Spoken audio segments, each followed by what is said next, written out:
Hi friends, I'm back up on Little Mountain. Got a little break in the weather today.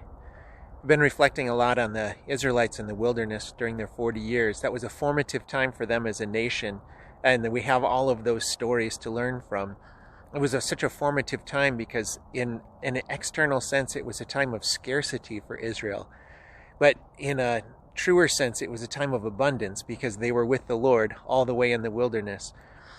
There's a scene at the very end of their wilderness wanderings where Moses, in Deuteronomy 8, says to them, remember how the Lord your God led you through the wilderness all these 40 years in order to humble you and test you, to know what was in your hearts, whether or not you would obey him.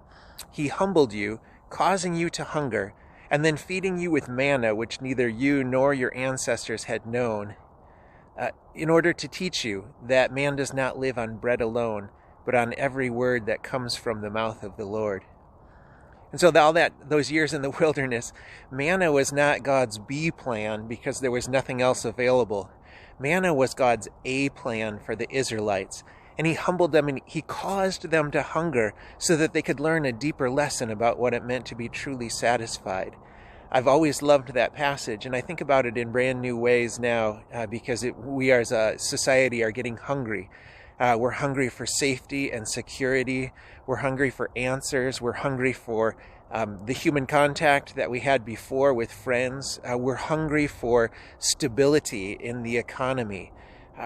We're hungry for so many things. And if you know me, you know that I never say that we'll know exactly the mind of the Lord or what he's thinking in any given circumstance. But in everything, we should always look to see the hand of the Lord, what we can learn about him and what he is telling us. There's a passage at the end of 1 Peter in 1 Peter 5 where Peter says, humble yourselves, therefore, under God's mighty hand, that he may lift you up in due time. Cast all your anxiety on him, because he cares for you. The Lord humbled Israel in the wilderness in order to teach them.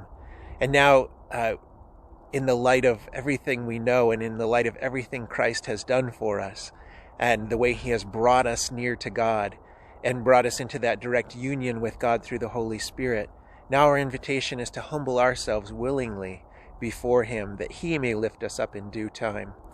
So I'd encourage you during this time, think, what are your anxieties that you need to cast on the Lord? And in what ways has God been faithful?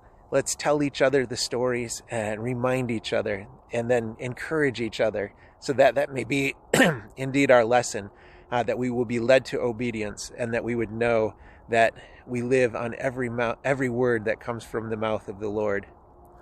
I miss you guys so much. I love seeing you online when I can, talking to you on the phone, and I really anticipate the day when we'll be able to gather together. But in the meantime, be safe, be healthy, stay connected, and grace and peace be yours in abundance.